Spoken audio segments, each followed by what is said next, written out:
अस्सलाम वालेकुम दोस्तों, मैं आपका दोस्त आपका होस्ट मोहम्मद अब्दुल वासिफ। दोस्तों आज की वीडियो में मैं आप दोस्तों को बताऊंगा कि आप बजीज पैरेट से किस तरह से आसानी से ब्रीड ले सकते हैं। न्यू व्यूवर्स हों जो न्यू शौकीन है तो वो भी इस वीडियो को देखकर इस वीडियो पर अप्लाई करेंगे तो इंशाल्लाह मैं गारंटी से कहता हूँ 100% कहता हूँ कि आपके बर्ड्स ब्रीड करेंगे। तो आपको इस वीडियो में मैं आपको 3 से 4 कंडीशन बताऊँगा। इन कंडीशन के ऊपर आपने अप्लाई करना है तो आपके बर्ड्स 100% इस बात की गारंटी देता हूँ कि आपके बर्ड्स ब्रीड ज़रूर करेंगे। तो कंडीशन नंबर 1 शुरू करते हैं। आप दोस्तों का टाइम ज़ाया नहीं करते। कंडीशन नंबर 1 में आप दोस्तों का जो मेल है और फीमेल है उनका कंफर्म होना ज़रूरी है। आपको एक पिक्चर दिखाई दे रही है, इसमें आप देखें तो जो मेल है उसकी नोज़ का कलर ब्लू है, जो फीमेल है उसकी नोज़ का कलर ब्राउन है या सफ़ेद होता है।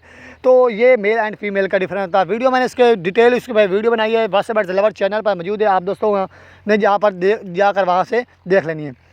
तो इसके अलावा आपके बर्ड्स का जो क्या कहते हैं उसको एज, जो इसकी एज है वो 5 से 6 मंथ होनी ज़रूरी है। उससे कम एज हो तो वो सेमी अडल्ट कहलाते हैं, पट्ठे कहलाते हैं। तो उनसे आपने ब्रीड नहीं लेनी जब तक आपके बर्ड्स 5-6 माह ना हो जाए। तो अडल्ट एंड सेमी अडल्ट का कैसे डिफरेंस कर सकते हैं उस पर भी मैंने वीडियो बनाई है, आप वासे बर्ड्स लवर चैनल पर जाकर देख सकते हैं।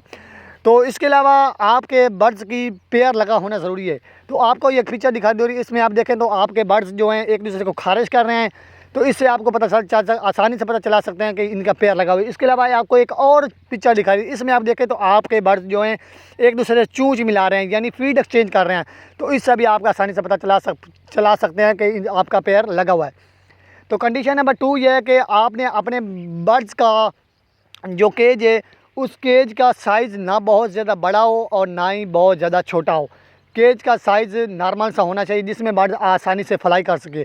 इसके अलावा आपके बर्ड्स का इन्वायरमेंट अच्छा होना चाहिए क्योंकि आपके बर्ड्स को कुत्ता बिल्ली बच्चे वगैरह ना छेड़ें। तो इसके अलावा आपने जहाँ पर बर्ड्स को रखना है वहाँ पर प्रॉपर तरीके से हवा का आना जाना और हवा का क्रॉस होना ज़रूरी है, क्योंकि जब तक हवा का क्रॉस नहीं होगा तो आपके बर्ड्स जो है वो हाँपेंगे और वो अच्छे से ब्रीड नहीं करेंगे, क्योंकि उनको वहाँ पे गर्मी लगेगी। अगर सर्दी हो तो सर्दी में आपने उनको अच्छे तरीके से कवर कर रखना है और सुबह की धूप होती है वो उनको लगना भी ज़रूरी है। तो कंडीशन नंबर 3 में आप दोस्तों को बताऊँगा कि आपके जो बर्ड्स हैं उनका आपने सीड मिक्स जो होता है, जो आप उनको सीड मिक्स देते हैं वो 24 घंटे उनके केज में मौजूद होना चाहिए। 24 घंटे हर वक्त पड़ा जाना चाहिए और रोज़ाना की बेस पर आपने उनको सॉफ्ट फूड भी देना है। सॉफ्ट फूड पर भी मैंने वीडियो बनाई है, आप वासे बर्ड्स लवर चैनल पर जाकर आसानी से देख सकते हैं।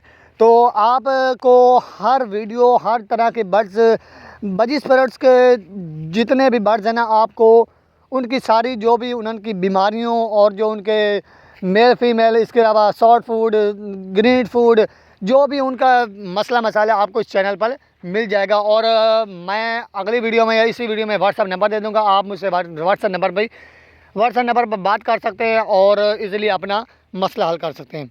तो ये 3 से 4 कंडीशन थी, आप इन पर अप्लाई करेंगे तो आपके बर्ड्स 100% ब्रीड करेंगे। तो वीडियो अच्छी लगी हो तो वीडियो को लाइक ज़रूर करें, चैनल पर नहीं हो तो चैनल को सब्सक्राइब ज़रूर करें। वीडियो मिलते हैं किसी नेक्स्ट वीडियो में, तब तक के लिए अल्लाह हाफिज़।